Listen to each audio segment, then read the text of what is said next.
함께 말씀 보도록 하겠습니다. 오늘 함께 볼 말씀은 사도행전 2장 43절부터 47절까지 말씀입니다. 사도행전 2장 43절부터 47절까지 말씀을 함께 교독하도록 하겠습니다.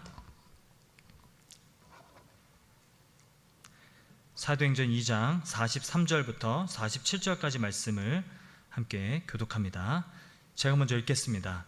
사람마다 두려워하는데 사도들로 말미암아 기사와 표적이 많이 나타나니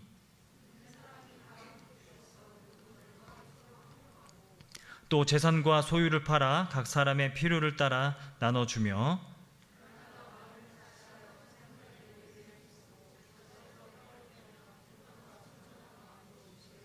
함께 읽겠습니다. 하나님을 찬미하며 또 온 백성에게 칭송을 받으니 주께서 구원받는 사람을 날마다 더하게 하시니라. 아멘. 오늘 우리들에게 말씀을 전해주실 분은요, 전 고신대 총장을 역임하셨던 전광식 목사님께서 나오셔서 사도행전의 세 가지 인간상이라는 제목으로 우리들에게 말씀 전해주실 때, 여러분 목사님 나오실 때 여러분 큰 박수로 목사님 모시도록 하겠습니다.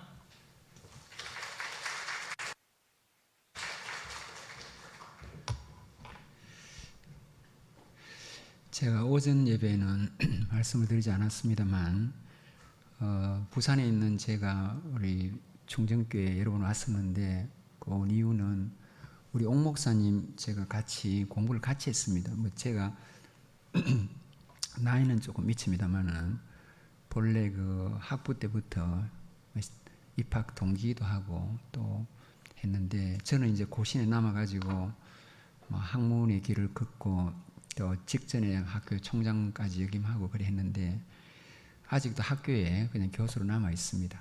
우리 옥 목사님 또 총신 가셔가지고 이렇게 신학 공부하셔서 이곳에서 31년째 목회하는 그런 친구와 같은데, 그래서 제가 이렇게 한 번씩, 여러분 지난번 기억하실지 모르겠는데 한 번씩 이렇게 올라와서 말씀을 전합니다. 그래 하시면 되겠고, 오늘 그 사도행전에 나타난 세 가지 인간상이라는 걸로 우리가 성경을 좀 더 이해하고 또 우리가 이 시대에 어떻게 살아야 되는지를 말씀하면서 전하겠습니다.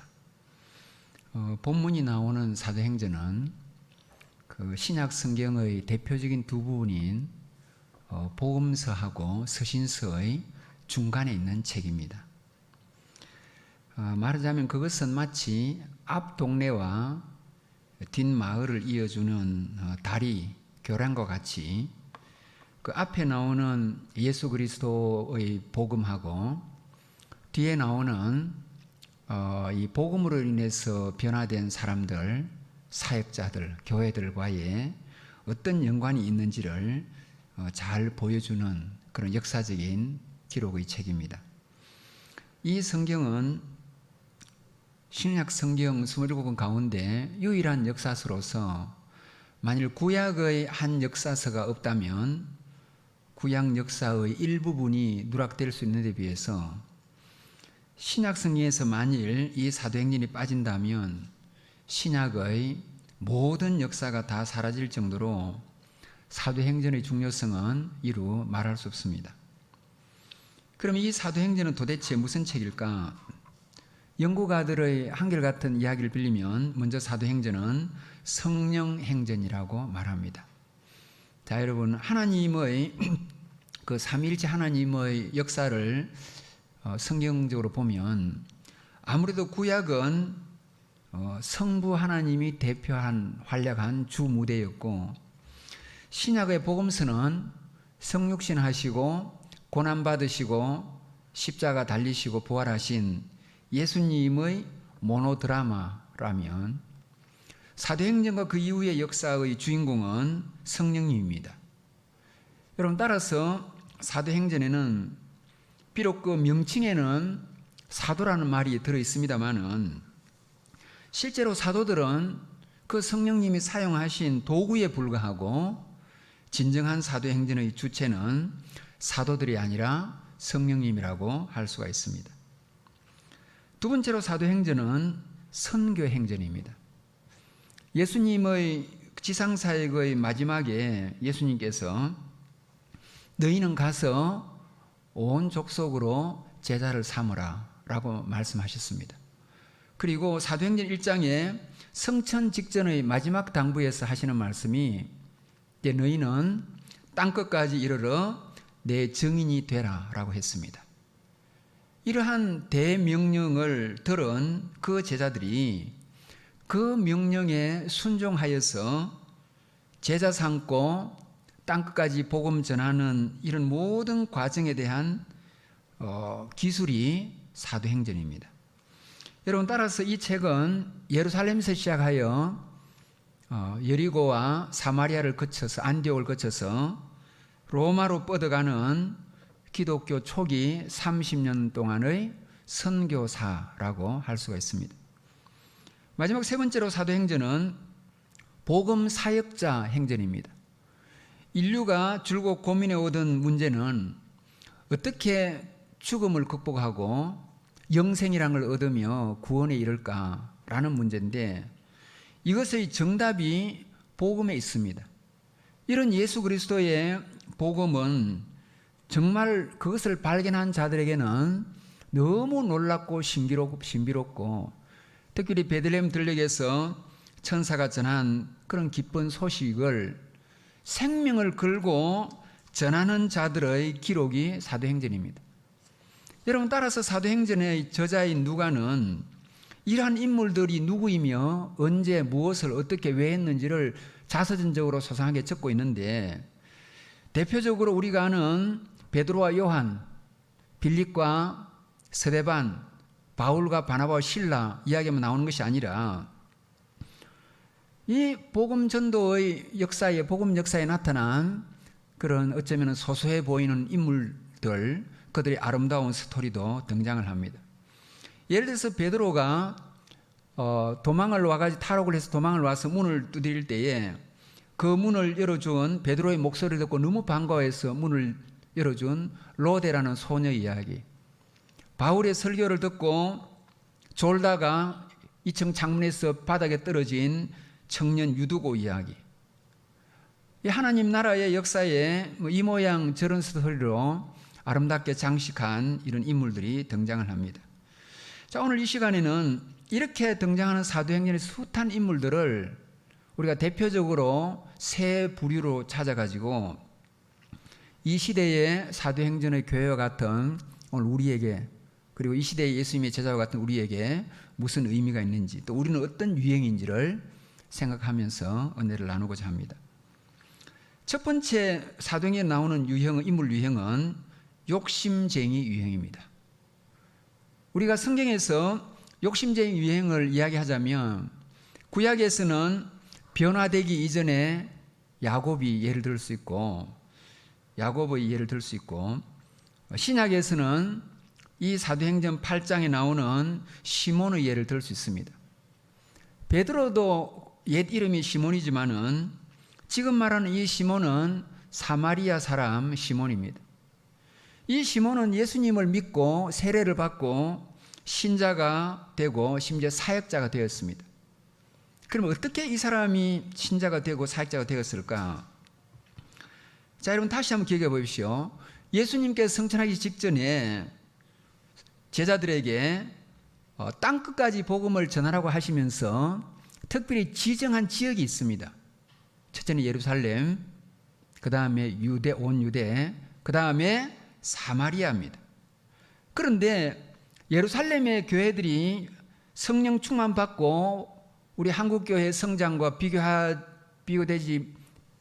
능가할 정도로 정말 수천 명, 수만 명씩 폭발적으로 증가를 하다 보니까 그 예루살렘 교회의 목양, 요시 말하는 목회에 관심을 갖게 되면서 다른 지역이 초기에는 좀 잊혀진 듯합니다. 그런데 갑자기 스데반이 순교를 당하는 이런 무서운 사건이 벌어졌습니다. 한 번 피를 본 박해자들이 다른 신자들도 이렇게 투옥을 시키려고 하고 박해를 하니까 너무 박해가 심해지니까 사도들만 예루살렘 교회를 지키고 나머지는 온 유대 전역 사마리아까지 뿔뿔이 흩어지게 되었습니다. 그때의 사마리아 지역으로 갔던 사람이 예루살렘 교회에서 스데반 집사와 함께 쌍벽을 이룬다고 말하는 빌립 집사였습니다. 그런데 이 사마리아 지역은 이때 당시에 시몬이라는 마법사가 명성을 얻고 있었습니다. 이 마법사는 사람들의 눈속임도 하고 마법을 부려가지고 돈도 많이 벌고 인기도 얻고 또 명예도 얻어가지고 정말 파워가 상당한 사람이었습니다. 그런데 이 지역에 어느 날 외지인 빌립이라는 사람이 와가지고 일을 행하는데 지금까지 시몬이 볼 때는 자기가 하던 일과 비교가 안 되었습니다. 자기는 눈속임도 하고 뭐 이상하게 하는데 이 빌립은 이상하게 기도 같은 걸 하니까 병자가 낫고 귀신이 쫓겨나고 심지어 지체 장애자들이 고침을 받고 놀라운 현상이 일어나는 것을 목격을 합니다. 그러자 이제 자기가 볼 때는 자기의 무공이 1단이라면은 이 빌립의 무공은 한 6, 7단, 7단 정도 될 정도로 대단한 것을 깨닫고 자기도 저 빌립에게서 저런 걸 좀 배우면 좋겠다. 그러면은 돈도 더 많이 벌고 인기도 더 얻고 명예도 더 얻고 이렇게 생각하면서 이거다 싶어서 얼른 빌립에게 세례를 받고 사마리아 지역의 교회의 신자가 되고 성경에는 나오지 않습니다만 우리가 추정컨대 아마 빌립의 조수로 자청해서 들어가 가지고 그 빌립에게 배우려고 한 것처럼 보입니다. 그러면서 도대체 저 사람에게서는 어떤 저런 무공이 능력이 나오는가 싶어서 이제 가만히 지켜보니까 자기가 평생 들어보지 못한 무슨 성령의 권능에서 나온다는 것을 깨닫게 됩니다. 그래서 저 성령의 권능을 받으면은 자기도 마이더스의 손처럼 정말 놀라운 일을 일으키는 이적의 주인공이 되겠다 싶어서 지금 호시탐탐 기회를 노리고 있는데 차마 자기가 모시고 있는 그 빌립 집사에게 그런 말을 하기가 주저하고 말이 잘 나오지 않았습니다. 이러한 소문이 예루살렘 교회에 전해집니다. 예루살렘 교회는 일종의 선교사 파송 기관인데 사마리아 지역의 교회가 놀랍게 부흥한다는 이야기를 듣고 그럼 예루살렘 교회가 우리가 특명으로 베드로와 요한을 보내서 격려도 하고 또 그리고 상황도 한번 살피자 해가지고 우리가 선교여행 가듯이 그렇게 두 사람을 보냅니다. 베드로와 요한이 사마리아에 와가지고 이제 역시 가는 곳마다 이적을 행하는데 시몬이 볼 때는 더 놀라웠습니다.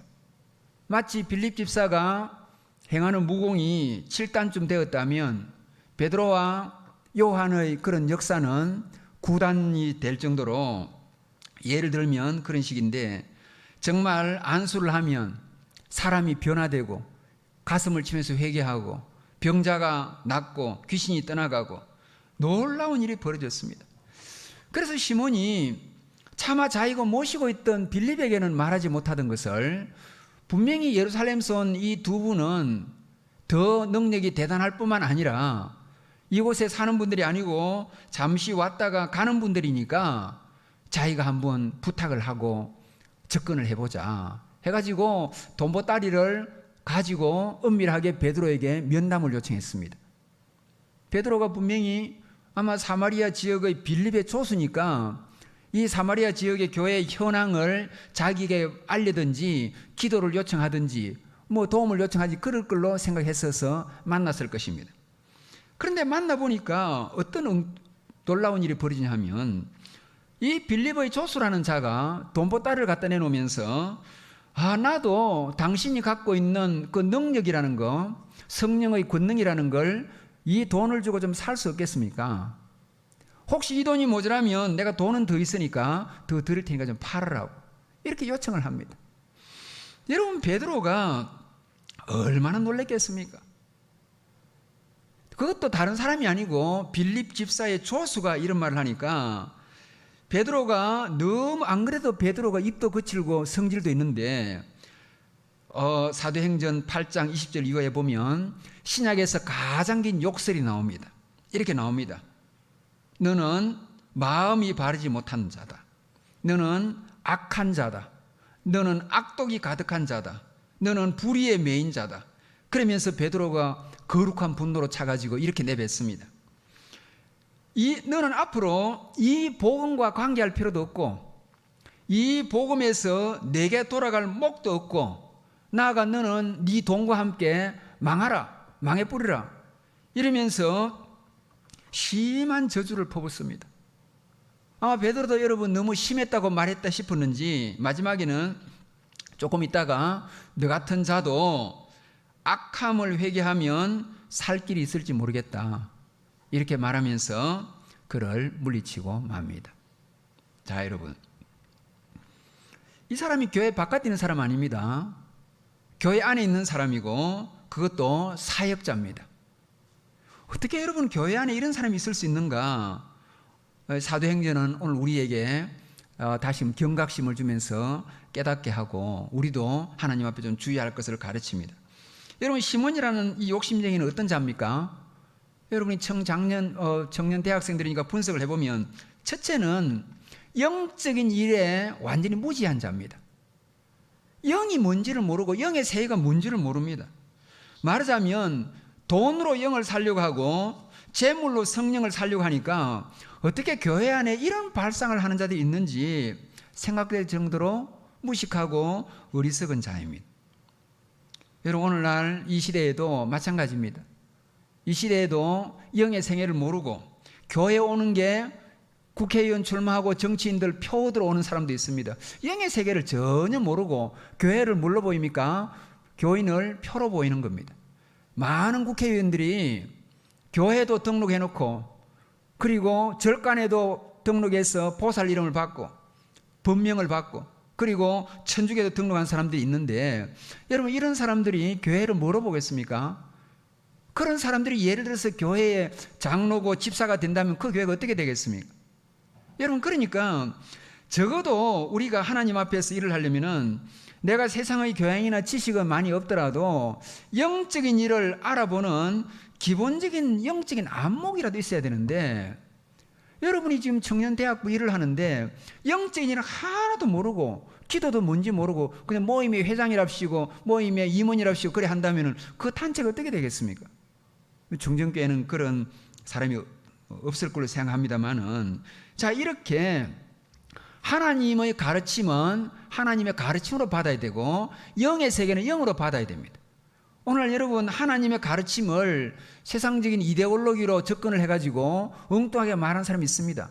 예를 들어서 차별금지법 같은 것도 시대의 정신 그리고 무슨 소수인권 이런 차원에서 성경을 접근하니까 동성애라 같은 것도 당연히 그리스도인이 관용을 해야 되고 포용을 해야 되고 그게 예수의 정신이다 라고 말하는 엉터리 주장한 사람이 있는데 여러분, 그것은 성경의 가르침을 자기의 이데올로기적 관점으로 접근하는 것이고 곡해하는 것이고 환원하는 겁니다.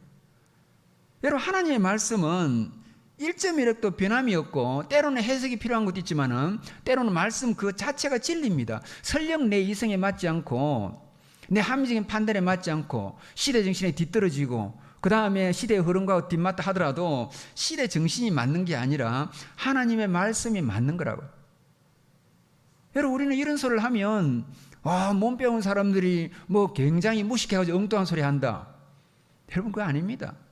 저도 여러분 대학에서 그래도 가르친 사람이고 저도 여러분 독일서 공부하고 옥스퍼드 공부하고 하버드도 있었습니다. 소르본느 교수님도 공부했습니다. 누구한테든지 공부를 뭐 했냐 물으면 안 뒤떨어지고 말할 수 있습니다. 그런데 여러분, 제 말을 하는 거 아닙니다. 그렇게 주장한다고 해서 그것이 무식하고 막대먹고 시대정신에 뒤떨어진 건 아니란 걸 말하는 거고 굉장히 시대정신에 그럴싸하게 말해도 그 사람이 꼭 하나님 앞에서 바르다고 하는 건 없습니다. 기독교가 좌파가 있고 우파가 어디 있습니까? 그렇게 접근하는 자체 기독교를 정치로 접근하는 겁니다. 기독교는 두 종류밖에 없습니다. 성경대로 믿는 기독교, 그런 사람, 성경대로 믿지 않고 자기의 생각을 집어넣고 자기의 교양을 집어넣고 자기의 상식을 집어넣고 시대정신을 집어넣고 그 다음에 세상적인 인본주의적인 사상을 집어넣어가지고 성경을 틀리게 그릇되게 각 물타기를 해가지고 해석하는 방식, 그거밖에 없습니다. 성경대로 믿으면 그게 정통이고, 성경대로 안 믿고 자기 생각으로 말하면은 그것은 성경을 속에다가 자기 사상을 집어넣는 거죠. 그게 여러분 그런 거지, 이걸 주장하도 정치우파 저걸 주장하도 그게 아니라고요. 그렇기 때문에 이건 제가 뭘 말씀드리냐 하면 이런 식으로 영적으로 받아들여야 되고, 하나님 말씀 그대로 받아들여야 됩니다. 그래서 우리가 시몬 같은 경우가 얻기를 바라지만은 오늘 우리 시대를 바라보면 이러한 미혹의 정신들도 있기 때문에 제가 이 말씀을 드리는 것입니다. 두 번째, 시몬이 뭐가 문제겠습니까? 돈이면 뭐든지 할 수 있다는, 정말 이 시대에 이 돈 숭배주의자들, 금전 만능주의자들, 금전 환원주의자들, 이것을 보여줍니다. 여러분이 환원주의가 뭔지를 아시겠습니다. 영어로 리덕셔니즘이라 하는데 그건 이런 겁니다. 예를 들어서 남자가 결혼할 적에 여자에게 뭐 신앙이 좀 있느냐, 교양이 좀 있느냐, 집안이 좋느냐, 이걸 안 보고 무조건 예쁘면 좋다고 말하는 거, 다른 거 다 필요 없습니다. 학벌이고 뭐고. 남자들 중에 그런 남자 좀 있습니다. 무조건 탤런트 같아야 되고, 그런 경우는 그 미모 환원주의입니다. 그 사람 미모 외에는 모든 다른 것은 상대 가치입니다. 그러면은 우리 거꾸로 말하면 여성 같은 경우에 남자가 인물이 잘나고 신앙이 좋고 학벌이 좋고 그게 중요하고, 무조건 이 사람은 강남에 아파트가 몇 채 있고 집이 몇 채 있고 뭐 별장이 있고 그러면은 무조건 그 사람은 좋다. 그것은 금전 환원주의입니다. 모든 금전과 재물 외에는 다른 것은 상대 가치라고요. 그것이 일종의 우상입니다. 하나님을 믿는 것이 왜 중요하냐면, 하나님을 믿으면 다른 것을 우상하지 않습니다. 그리고 하나님 믿는 것은 하나님 안에서 우리가 자유함이고, 하나님 안에서 하나님 믿는 우리의 인권이 존중되고, 하나님 믿는 것 때문에 서양이 결국에는 개인의 인권을 강조하기 때문에 민주주의가 생긴 것이고, 하나님 믿는 것 가지고 잘못된 경우는 없습니다. 그런데 하나님을 절대하지 않으면은 사람들이 다른 것을 우상화하는데, 그것을 학문적으로 말하면 환원주의라고요. 주로 말하자면 남자는 미모 환원주의, 여성은 재물 환원주의에 빠질 수가 있는데, 지금 이 시몬이라는 사람은 돈 환원주의입니다. 물론 하나님 나라에 여러분 헌금도 필요하고 재물도 필요하고, 우리가 하나님 나라 위해서 헌신도 많이 해야 됩니다. 특별히 선교하는데 하나님 나라 위해서 구제하는데 재물이 없으면 안 되겠죠. 당연히 해야 됩니다. 헌금을 열심히 해야 됩니다. 11조 감사금 해야 됩니다. 자, 그럼에도 불구하고 돈이면 뭐든지 다 된다. 여러분 그건 아니지 않습니까? 사회도 돈이면 대통령 되고, 돈이면 국회의원 되고, 돈이면 도의사가 되고, 그건 아니지 않습니까? 그건 불의함 아닙니까? 그런데 하물며 하나님의 세계에서 돈의 절대적 가치를 부여하는 것은, 그거는 대단히 잘못된 돈 우상입니다. 세 번째로, 시몬은 자기 영광주의자입니다. 빌립과 사도들이 성령 충만 받은 것은 돈 벌려고 한 겁니까? 영예 얻으려고 한 겁니까? 인기 얻으려고 하는 겁니까? 전혀 아닙니다. 그걸 통해서 복음의 능력을 통해서 예수 그리스도 복음을 증거하기 위한 그 목적이죠.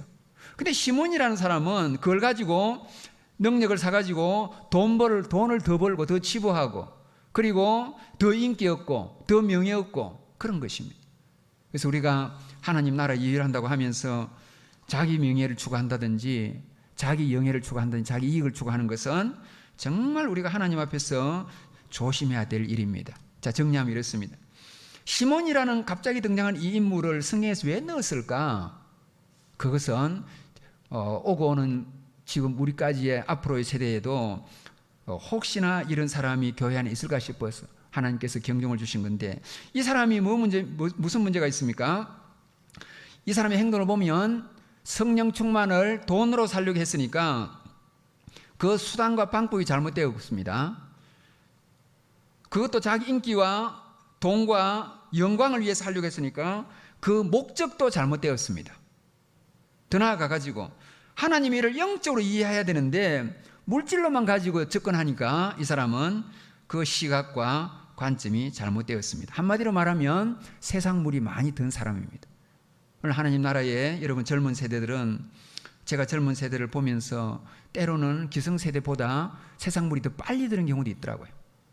여러분 저도 대학에서 교수들도 상대하지만 학생들도 상대해 보는데, 제가 정말 가끔 경악을 하고 놀라는 게, 어떨 때는 아이들이 거짓말도 눈도 끔찍하지 않고 돈이라면 훨씬 기성세대도 더 밝히고, 어떻게 이 친구들이 20몇 살밖에 안 살면서 이런 식에 있을까?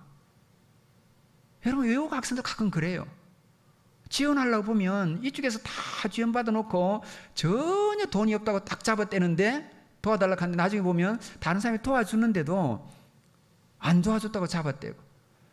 여러분, 제가 학교를 하고 학생들하고 교수들을 바라보면서 때로 가끔 절망하고 힘든 게, 이렇게 사람들이 비정직하고 특히 신앙이라고 있다고 하는 사람들이 하나님 앞에서 올곧지 못하고 재물이면 그냥 확 넘어가고, 특히 기성세대는 달아먹어가지고 추해도 그냥 저러다 늙어 가겠지 싶은데도 특히 젊은 세대에서 너무 돈 밝히고 세상에 물이 들어가지고 그냥 신앙이 있는 사람들도 신앙의 그 의미를 전혀 두지 못하고 그냥 자기 뭐 출세하면 다라고 생각하고, 이런 경우를 가끔 볼 때마다 정말 마음이 아픕니다.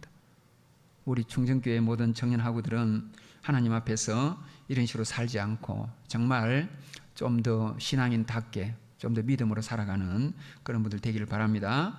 두 번째 사도행전의 유행의 인물은 요령쟁이 유행입니다. 이 요령쟁이의 부끄러운 이름을 우리가 제시할 수 있는 사람이 사도행전 15장에 나오는 마가라는 사람입니다. 여러분, 마가는 당시에 왜 요령쟁이로 등장을 할까? 2차 바울이 전도 여행을 이렇게 많이 떠났는데 두 번째 전도 여행을 떠날 때에 이 마가라는 청년을, 여러분만한 청년입니다. 이 친구를 데리고 갈까 말까로 바울이라는 사도하고 바나바라는 사람이 대판 싸웁니다. 지도자가 싸운다고 성경은 솔직하게 기록하고 있는데 이 두 지도자가 얼마나 싸웠는지 사도행전에 보니까 이 두 사람이 심히 다투었다. 그리고 결국에는 서로가 나눠져 버립니다. 그러면 이 심각한 문제가 왜 발생하느냐 하면, 우리가 한번 보시면은 바울은 여러분이 알다시피 대단한 인물인데, 아니 바나바라는 사람은 여러분이 들어본 분도 있고 못 들은 하고도 있을 건데 바나바가 도대체 누구길래 감히 바울하고 맞짱을 뜨는가 싶겠지만은, 사실 바나바가 영적으로 본래 바울보다 더 앞선 사람이었습니다. 왜냐하면 바울은 기독교를 박해하는 인물 아니었으면 사울일 때, 스데반이 돌 맞아 순교할 때도 그게 앞장선 사람이고요, 그 이후에 많은 기독교인들을 붙잡아 가지고 넘겨준 사람입니다. 그런데 이런 악독한 사람이 어느 날 다메섹으로 가는 중에 예수님을 만나 가지고 자기의 죄를 회개하고 이제는 예수님의 복음을 전하는 사람이 되겠다고 스스로 사도가 되었다고 생각했습니다.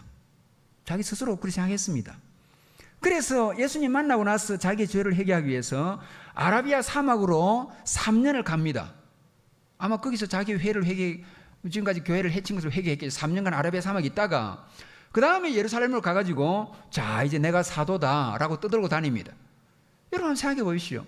교회를 박해하고 방해하던 어떤 신천지 같은 사람이 어느 날 예수님을 바로 만나가지고 교회 목사가 됐다고 교회 와가지고 나 지금 목사다 이러면 누가 믿어주겠습니까? 마찬가지라고요. 그런 바울을 예루살렘의 교인들이 다 의심했습니다. 심지어 제자들, 사도들도 의심했겠지요.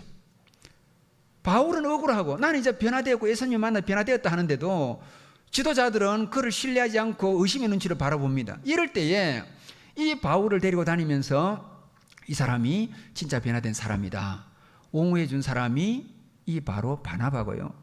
그래도 바울이 힘들어가지고 자기 고향 다소로 가버렸습니다. 그때에 고향까지 찾아가가지고 손잡고 그러지 말고 일하러 같이 올라갑시다 해가지고 데리고 온 사람이 바나바고, 안디옥에서 자기가 목회할 때 1년을 데리고 목회를 했다고요. 그래 바나바가 영적으로 바울의 멘토지요. 그런데 왜 마가를 두고 이렇게 싸웠고 마가의 문제가 왜 심각한가? 사실 여러분, 마가는 청년인데 보통 집안 아이가 아니었습니다. 왜냐하면 제가 이 말씀 드리고 싶은데 사도행전 초기에 스데반 집사도 순교를 당하고 제자 중에 제일 먼저 야고보 사도가, 수혜 중에 한 명 야고보 사도가 헤롯에서 순교를 당합니다.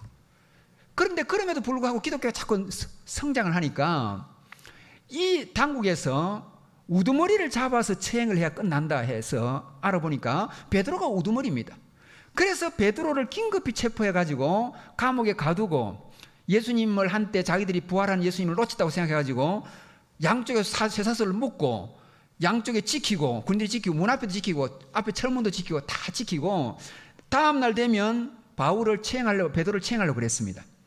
그런데 하나님께서 이 베드로를 더 사용하셔야 되고 지금 베드로 순교할 그게 아니니까 긴급하게 천사를 보냅니다. 신약에는 드문 경우인데 긴급하게 천사를 보내가지고 하나님 천사가 무슨 무술을 썼는지 다 제거하고 뭐 간단하겠죠.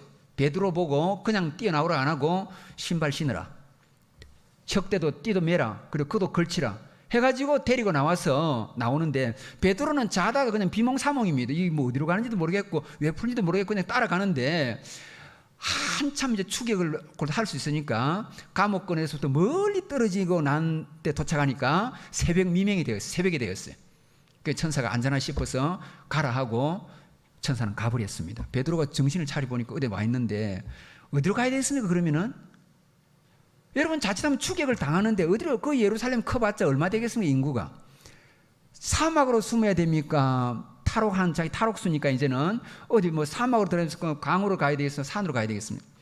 그때 베드로가 망설이지 않고 뛰어가는 곳이 마가 어머니 집이라고, 마가의 집이라고요. 그때 가서 문을 두드렸어요. 안에서 아까 말한 소녀 로데가 문지기입니다. 누구세요 하니까 내다라고 말하니까 베드로 소리가, 아는 소리라고 나옵니다. 성경에 아는 베드로 소리예요. 그래가지고 너무 기뻐가지고 2층에 올라가가지고 베드로 선생님이 왔다고 외치니까 전부 다 위에 있는 주자들이 미친 소리 하지 마라, 니 미쳤다, 내일 죽을 거 감옥에 갇힌데 언제 나오느냐, 이렇게 지도자들이 불신을 합니다. 그래서 막 이 아이가 문 열을 생각 안 하고 막 너무 기뻐가지고 하려니까 막 베드로가 문을 계속 두드립니다. 그래서 결국 이제 들어가는 건데 그 집이 마가의 집이라고요. 여러분 예수님의 유월절 만찬도 마가의 집에서, 오순절날 120명이 모여서 기도해가지고 성령님이 한 것도 마가의 집으로 대개 봅니다. 여러분 정말 특이하지 않습니까? 어떻게 그 예루살렘에 이런 집이 있습니까? 120명이 먹고 자고 해야 되니까 대단한 부자라는 뜻이고 120명이 그 집에 머물러야 됩니다. 오늘날 강남의 아파트, 일산의 아파트에 120명 들어갈 집이 어디에 있습니까? 그리고 당국이 미치지 못하는 것입니다. 안 갑니다. 안전합니다. 그러니까 이 마가는 그 부모가 정확하게 나오지 않지만 알 수 있는 것은 굉장한 집이고 아마 사회적인 신분이 높은 집이라서 감히 누가 이리 군인들로 얼쩡거리지 못하고 거기서 큰 소리를 기도해도 방해도 안 받고 완전히 외딴 곳에 그렇게 큰 대궐 같은 집이라는 게 분명한데, 이런 집에 부잣집 아들로 태어나다 보니까 예수님 유월절 만찬도 지켜봤고 그리고 기독교 역사를 많이 하고 그래서 마가복음을 쓰는 겁니다, 이 사람이. 그리고 여러분 예수님이 십자가에 십자가를 지고 갈 적에 갑자기 어떤 사건이 나오냐 하면 웬 청년이 십자가를 따라가는데 혼이불을 뒤집으시고 따라가는 겁니다. 그래서 군병들이 사람들이 저거 뭐고 이러면서 혼이불을 잡아 당기니까 혼이불은 빼앗긴 채 청년이 빨가벗고 뛰어갔다고요. 최초의 스트리킹입니다. 빨가벗고 뛰어간 거예요. 그 청년이 누구겠습니까? 볼 것이 마가입니다. 왜냐하면 마가복음에만 기록되어 있어요. 복음서를 기록할 때 요한도 자기 이야기를 많이 적고 있어요. 부끄럽지만은. 그리고 마가도 자기 부끄러우니까 자기 이야기를 적었겠지. 그건 마가일 수 있습니다. 왜냐하면 유월절 만찬인데 자다가 일어나가지고 예수님이 잡혀가니까 이제 따라간 거겠지요. 그런데 결국에는 그런 해프닝이 나오면 이런 집이 아니다 보니까 바울의 1차 전도 여행 때 따라간 겁니다.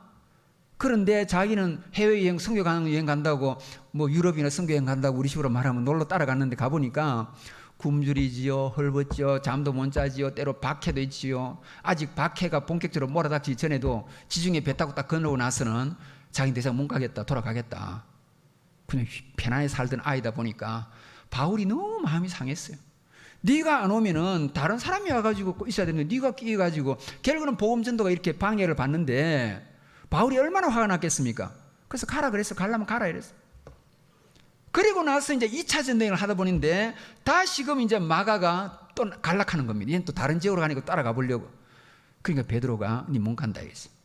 니 지난번에 그래놓고 배신해놓고 또 어째 가느냐. 이게 니 취미냐. 하나님 나라의 일이지 못 간다. 그런데 바나바는 왜 데려가려 합니까? 바나바는 야의 마가 외삼촌입니다. 바나바는 어려서부터 얘를 위해서 자기 엄마가 얼마나 기도하고 얼마나 눈물로 기도하고 이 자식이 하나님 나라에 귀하게 쓰임받기 위해서 노력하고 부모님이 엄마가 예수님도 도와드리고 그리고 기도하는 거 도와드리고 아버지는 일찍 세상을 떠난 것 같은데 정말 엄마 밑에서 그렇게 잘 자라고 믿음으로 살 아이거든요. 그래서 외삼촌이 볼 때는 이 아이가 마음이 약해서 어려서 그렇지 앞으로 하나님 나라에 진짜 이건 인물인데 좀 데리고 갑시다. 바울은 우리가 그래 사적인 인연으로 해야 됩니까? 우리가 하나님 나라를 위해서 앞에도 배신해가지고 자리를 자기 안 가면 다른 사람이 갈 건데 이래 했는데 이래가지고 두 사람이 싸우는 겁니다. 우리가 싸우면 충분히 이해가 됩니다. 그런데 결국에는 하나가 못 돼가지고 이 바울은 신라와 함께 수리하러 가고 바나바는 마가를 데리고 구브로로 갑니다. 결국에는 여기에서 분리의 아픔이 있지만은 합해서 선을 이룬다는 하나님 말씀처럼 이 초대에 복음이 빨리 증거되는 그런 계기가 되었습니다. 시간이 많이 갔기 때문에 제가 정리를 하면 이 마가는 진짜 요령쟁이라고요. 잘 배우고 편안하게 살고 그리고 좋은 집안에 태어나가지고 고생 안 해보고 오늘 이걸 우리가 정의하면 어떻습니까? 저와 여러분 사는 시대는 굉장히 평안한 시대입니다. 놀거리도 많고 볼거리도 많고 저럴거리도 많고 엔조이할 거 너무 많습니다. 그러니까 조금만 어려우면 뭐 교회 뭐하러 옵니까? 조금만 위험하면 뭐 인터넷으로 예배 드리는데 뭐 위험한데 왜 갑니까? 그리고 조금 힘이 들면 왜 내가 뭐 그 고생해야 됩니까? 편하게 살지. 이런 식의 사고하는 사람이라고요. 그러니까 이 시대에 정말 얇은 소위 산다는 것의 제주꾼의 모습이 이 마가 변화되기 전에 마가의 모습입니다. 우리 가운데 얼마나 있을 수 있습니다. 근데 이런 사람들은 특징이 뭐냐 하면 좀 머리도 잘 굴리고 약삭 빠르면서 때로는 자기 셈법이 철저합니다. 이거면 손해고 이거면 이익이고 이거면 손해고. 근데 여러분 우리가 꼭 기억하십시오. 하나님은 우리의 셈법대로 우리를 두지 않는다고요. 그리고 우리의 자기의 셈법대로 하는 사람은 결국엔 자기의 셈법에 빠져가지고 결국은 거기 때문에 자기 몰락하는 경우가 많이 있어요. 그래서 하나님의 나라 일은 특별히 하나님 앞에 사는 사람들은 하나님의 셈법이 더 중요하지 내 셈법대로 잔머리 굴려가지고 한다고 그게 안전하고 그것이 편안하고 그것이 잘되고 그거 아니라고요. 우리가 기독교 역사를 다 보면 복음을 위해서는 때로 희생하고 손해가는 것 같고 때로 위험한 것 같기도 하고 그래도 그렇게 우리가 믿음은 다 결단이기 때문에 믿음이라는 게 어디 이성입니까? 믿음은 때로는 이성을 초월한 결단이죠. 이성은 아니라 해도 믿음은 된다 할 수 있는 거고요. 이성은 위험하더라도 믿음은 해야 된다 할 수 있는 거고요. 믿음의 세계는 이성의 판단의 차원으로 머물면 안 됩니다. 그런 신자는 정말 비성경적인 신자지. 모든 성경의 내용은 아브라함 이삭 밭이라는 게 그게 이성으로 판단되는 일입니까? 이성으로 되지 않는 거지. 홍해 건너는 게 이성으로 가능한 겁니까? 여러분 신앙이라는 것은 학문이 아닙니다. 우리는 배웠다고 뭐 저도 이성적인 사람이지요. 배웠다고 우리 이성 가지고 모든 걸 판단하고 내 판단이 맞기 때문에 이것이 정확하다. 천만의 말씀입니다. 그것이 우리 스스로 빠지는 자기 함정이라고요. 이 마가는 이렇게 살았습니다. 자 이제 마지막으로 미치광이 유행입니다. 이것은 바울과 베드로와 같은 유행입니다. 사도행전 26장에 보면 베스도가 바울을 향해서 네가 미쳤구나 이랍니다.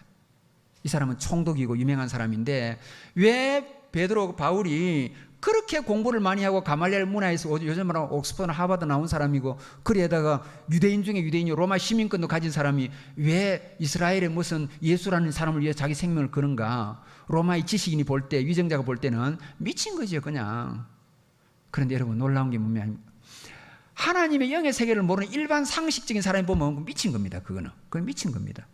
그런데 하나님의 나라에는 대부분 영의 세계에 있는 사람들은 일반인들 볼 때 되게 미친 사람들이에요.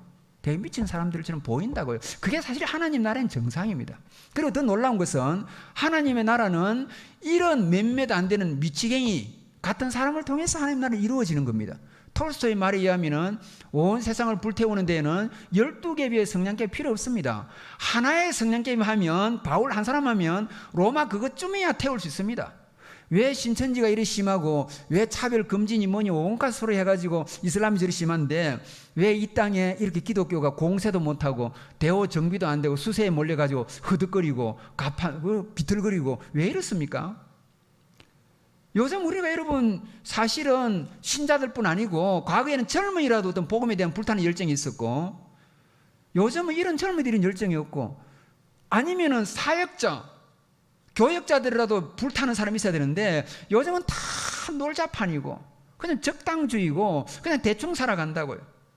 왜 여러분 이 계몽된 사회 속에서 왜 이슬람이 저렇게 설칩니까? 이렇게 민주화되고 심지어 소수 인권까지 주장하던 이러한 정말 상당히 어떤 면에서 대단하게 발달된 인간 의식이 발달된 이런 시대에 왜 저렇게 폐쇄적이고 비계몽적이고 막 가면서 폭력적이고 하는 알카에다나 IS가 왜 이 시기에 떨뜬거리고 왜 사람들이 그걸 또 때론 다른 사람 왜 따릅니까? 다른 이유 없습니다. 한 가지 이유밖에 없습니다. 그건 논리로 설명이 안 됩니다. 알라를 위해서는 내 목숨을 초계처럼 바치겠다 하는 피 끓는 청년들이 수십만이 대기하고 있습니다. 서방 세계가 기술을 주장하고 합리를 주장하고 뭐 소수 인권을 주장하고 별소리 다 해도 알라 위해서 자기 목숨 던지겠다고 완전히 무기를 든 그 청년들을 어떻게 이길 수 있겠습니까? 어려운 겁니다, 여러분요. 생명 건자들한테는 못 이깁니다. 제일 무서운 사람이 뭡니까? 덩치 크고 싸움 잘하는 무섭습니까? 아닙니다. 죽을 각오하고 죽으면 죽이라고 덤벼드는 키 작은 사람이면 그 사람이 그게 더 무서운 겁니다. 그 사람이 깡패 두목입니다. 여러분, 무서운 사람은 죽을 각오하고 덤비는 사람이 제일 무서운 거라고요. 그러면 이게 뭐냐 하면 하나님의 알라를 위해서는 죽을 각오하고 덤비는 저런 친구들이 있어가지고 세상이 시끄러운데 왜 엉터리 종교를 위해 가지고는 저런 사람이 있는데 왜 예수께서 피 묻은 복음을 위해서는 목숨 내걸고 달라드는 사람이 왜 없는가? 그러니까 우리가 아무리 이래 무대가 커도 오합지졸 드릴 가능성이 있는 거죠. 일당백을 못하는 겁니다. 그래서 우리가 제가 이 말씀 마치면서 이겁니다. 베드로나 바울이 참 뭐 실수도 있고 베드로는 특별히 말도 실수하고 많이 했지만은 그래도 늘 마음에 나는 주님을 위해 죽을 각오 돼 있다는 그런 불타는 심정이 있었다고요. 오늘날에 우리가 많이 배우고 교양도 있고 학벌도 있고 이러니까 다 신사숙녀 여러분 젠틀맨들입니다. 젠틀맨이 뭐 이렇게 대단한 겁니까? 내가 젠틀맨도 어젓하다 멋있다 배웠다 그게 무슨 하나님의 의미가 있는 겁니까? 복음을 위해서 사는 것 외에 우리가 하나님 앞에서 뭐 인간을 위해 가지고 내 삶을 위해서 내 영예를 위해서 명예를 하는 게 그건 하나님 나라에 가져갈 수 없는 겁니다. 내가 아무리 강남에 아파트 있고 좋은 고급 성체 있더라도 그 고철 덩어리 시멘트 덩어리 하나님 나라에 그걸 어떻게 가져갑니까? 그거는 시간적 가치는 있어요. 그걸 저는 부인하지 않습니다. 시간적 가치는 있고 땅 위에서 삶의 자랑은 되는데 영원한 가치는 없는 거잖아요. 그게 무슨 영원한 가치가 있습니까? 대한민국 대통령 됐다고 그게 하나님 앞에서 뭐 영원한 가치가 있는 겁니까? 영원한 가치는 없는 겁니다. 복음을 위해서 하나님을 위해서 우리가 하나님 앞에서 의미 있게 열매 맺지 않으면 영원한 가치는 없는 겁니다. 로마의 황제를 누가 기억합니까? 그러니까 우리가 영원한 하나님 나라의 기억을 안 한다고요. 그래서 우리가 어떻게 살아야 되느냐? 바울처럼 하나님 앞에 그렇게 살아야 되고요. 결론을 마지막에 이겁니다. 디모데 후서는 바울의 마지막 편지입니다. 나의 달려갈 길을 다 마치고 하는 거 보니까 그게 유언장이라고요. 그런데 그 유언장의 가장 마지막 장이 4장인데 4장에서 자기의 그 복음사에게 모든 동지들을 다 회고합니다. 데마오 알렉산더는 처음에 일하다가 교회를 떠난 자들이다. 그렇게 말하고 그 다음에 4장 11절 이 말합니다. 디모데야 네가 마가를 데리고 와라. 그가 나의 일에 유익하다. 이게 무슨 말입니까? 그렇게 바나바와 갈라지면서 마가를 배척했던 그 바울이 그때는 주 50년이고 순교를 당할 때가 주 66년이니까 16년 뒤에 죽기 전에 꼭 한번 보고 싶은 얼굴이 있다. 그게 마가다. 내가 죽기 전에 걔 한번 보고 싶고 그 다음에 얘가 내 일을 이어갈 것이다. 우리 일에 유익하다. 텐트 치는 겁니까? 아닙니다. 하나님 나라 교회를 세우고 일하는 거니까 이 친구가 앞으로 나를 이어서 디모데 너와 이어갈 것이다. 여러분 16년의 세월 동안 마가 그 놀랍게 바뀌었습니다. 어떻게 놀랍게 바뀌었습니까? 복음서를 제일 먼저 적었습니다. 마가복음이 제일 오래 봅니다. 둘째로 이 마가는 바울과 베드로를 계승했습니다. 교회에. 셋째로 이 마가는 이 신약에 나오는 주요 인물들과 다 관계되어 있습니다. 바나바는 외삼촌이죠. 그리고 바울은 죽기 전에 보고 싶은 인물이었죠. 베드로는 심지어 내 아들 마가라 그래서 자기의 직계 제자처럼 생각했어요. 바울이 디모데 생각한 것처럼 베드로는 마가를 생각했다고요. 훌륭한 인물로 놀랍게 바뀌었는데 역사상의 성경으로 남은 게 아니라 하나님 나라의 빛나는 멜루관 같은 삶을 사는 거죠. 인생은 한번 살다 가는 겁니다. 특히 이런 시대에는 차참 그냥 가는 겁니다. 비잔틴 신학자들은 늘 멜레테이 다나투란 말하는데 죽음에 대한 묵상을 통해서 늘 살아간다고요. 뭐 젊다고 뭐 늦게 가고 이런 것도 없습니다. 그래서 늘 우리가 하나님 살아가는 것은 내가 시간 속에 살지만 영혼을 고민해야 되고 내가 시간적 가치에 매몰되는 것에 내 생명 걸지 말고 영원한 가치가 뭔지를 생각해야 돼요. 물론 여러분이 현실을 포기하라는 거 아닙니다. 열심히 공부도 해야 되고 뭐 직장도 가져야 되고 그 하나님 기뻐하시는 거 열심히 사십시오. 그러나 우리가 늘 놓치지 말아야 되는 게 복음을 위해서 내가 하나님의 부르심이 있든지 아니면 내가 땅 위에 그리스도에 살아갈 적에 내가 정말 어떻게 살아야 될까? 욕심쟁이 요령쟁이가 아니라 주님이 이끄시는 대로 그리고 그렇게 살아가는 저와 여러분 되기를 바랍니다.